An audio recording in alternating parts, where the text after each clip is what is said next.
ইমাম ইবনুল কাইয়িম রাহমাতুল্লাহ আলাইহি বলেন যে মানুষের অন্তরটা জমিনের মতো।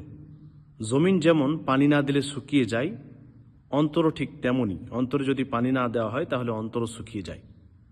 অন্তর শুকিয়ে গেলে আমরা জানি যে অন্তর যদি শুকিয়ে যায় তাহলে অন্তর শক্ত হয়ে যায়, কঠিন হয়ে যায়।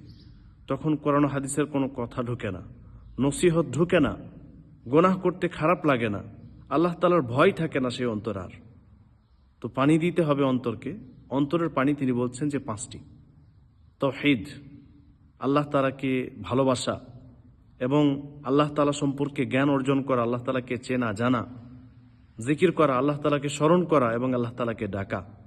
এ সমস্ত জিনিসগুলো হচ্ছে অন্তরের পানি। তো এগুলো যদি কোনো ব্যক্তি না করে তাহলে তার অন্তর শুকিয়ে যায়। আমাদের উচিত আমরা তাওহীদ অর্থাৎ আল্লাহ তাআলা সম্পর্কে জানব, আল্লাহ তাআলাকে এক বলে বিশ্বাস যেরকম করতে হয় সেরকম তাওহীদের যে সমস্ত বিষয়গুলো রয়েছে সেগুলো সম্পর্কে জ্ঞান অর্জন করব এবং আহলে সুন্নাত ওয়াল জামাতের যে আকীদা রয়েছে সে বিষয়ে সেই আকীদা আমরা পোষণ করব। আল্লাহ তাআলার সাথে মহাব্বত, ভালোবাসা এটা বাড়াবো। আল্লাহ তাআলা সম্পর্কে জ্ঞান অর্জন করব, জিকির বেশি বেশি করার চেষ্টা করব এবং দোয়া করব।